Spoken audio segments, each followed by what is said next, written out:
গুরুজি, যে কোনো তীর্থস্থান, এই তীর্থস্থানের মাহাত্ম্য কি? আমাদের যেমন শক্তিপীঠ বলে আমাদের কতগুলো স্থান নির্দিষ্ট আছে, সেগুলোতে গিয়ে পুজো আর্চা করলে, কোনো কিছু জপ করলে অনেক বেশি ফল, অনেক দ্রুত ফল পাওয়া যায় বলে।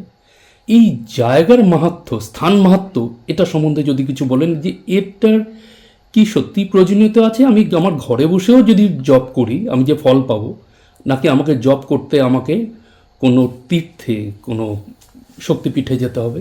এই ব্যাপারটা যদি আপনি একটু বলেন। বাট এর আগের কোশ্চেনেই মোটামুটি এই অ্যান্সারটা দিয়েছিলাম আমি, আর একটু ক্লিয়ার করে বলি।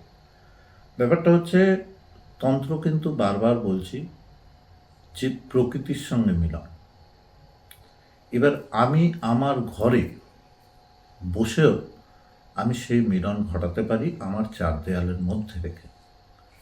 আর তার থেকে ইজি ওয়েটা হচ্ছে আমি আরও ভালোভাবে বাইরে গিয়ে আরও ভালোভাবে দেখে, এটাও হয় আমার ঘরে বসেই আমি যদি প্রকৃতিকে আহ্বান করতে পারি, সেটা হচ্ছে লার্নার স্টেজ নয়, ওটা আপার স্টেজ। তার থেকে ইজি ওয়ে হচ্ছে বাইরে যাও, ঘোরো, এবং যেখানে যেখানে শক্তিপীঠগুলো বলা হচ্ছে, যেখানে তীর্থস্থান বলা হচ্ছে, আমরা তো একটাই বিশ্বাসী, সেটা হলো কি, কোনো এক সিদ্ধ সাধক যিনি ওই প্রকৃতির বুকে কিছু ছেড়ে গেছেন। কি ছেড়ে গেছেন? না, প্রকৃতির সঙ্গে মিলন করে তার ফলস্বরূপ কিছু রেখে গেছেন।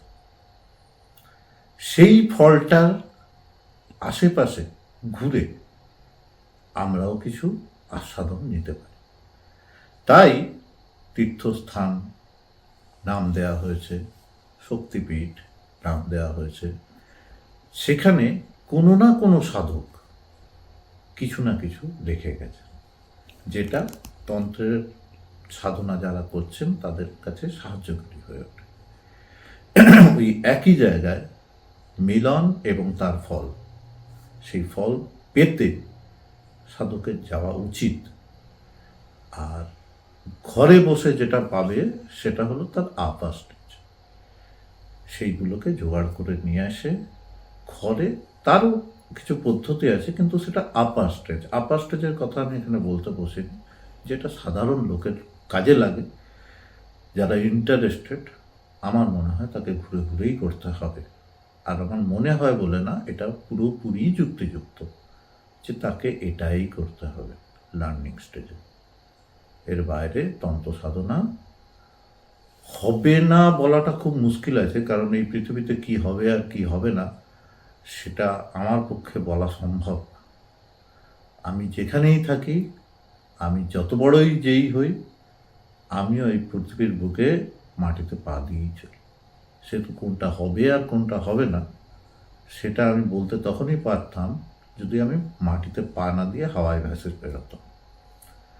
সেহেতু আমি সে কথায় যাচ্ছি না, কিন্তু এটুকু বুঝি আমার এক্সপিরিয়েন্স, আমার শিক্ষা, আমার যোগ্যতার দ্বারা আমি বুঝেছি যে ঘরে বসে থাকলে লার্নিং স্টেজে হবে না। তোমায় এই শক্তিপীঠে যেতে হবে, তীর্থস্থানে যেতে হবে, এবং নিজেও এমন কোনো জায়গায় গেলে যেখানে কোনো শক্তিপীঠের পরিচিতি নেই, তীর্থস্থান বলে পরিচিত নয়, কিন্তু তুমি গিয়ে সেখানে যদি সত্যিই মিলন ঘটাতে পারো, তার ফলস্বরূপ তুমি রেখে এলে 100 বছর বাদেও ওটা একটা তীর্থস্থান বা শক্তিপীঠ বা কোনো একটা পীঠ তা। গুরুজি, তার মানে কোনো সাধক যে কোনো তীর্থে, যে কোনো পীঠস্থানে গিয়ে যখন সে সাধনা করছে, সে শুধু সেখান থেকে নিচ্ছে না, সেখানেও সে দিয়ে আসছে। এটা যদি আপনি একটু ব্যাখ্যা করে বলেন যে আমরা সবাই জানি সেখান থেকে সে নিজে কিছু নিয়ে আসছে, সে দিয়ে আসছে কিভাবে?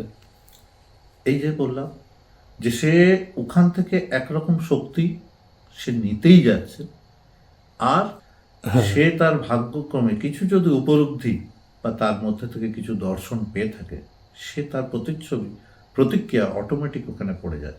এটাই নিয়ম, যে আমি যা কিছু আর্ন করি, সেই আর্নের সঙ্গে যে যা কিছু মানে কর্ম দ্বারাই করি, তার একটা প্রতিচ্ছবি ওখানে পড়েই থাকবে, যেখানেই দাঁড়িয়ে করি।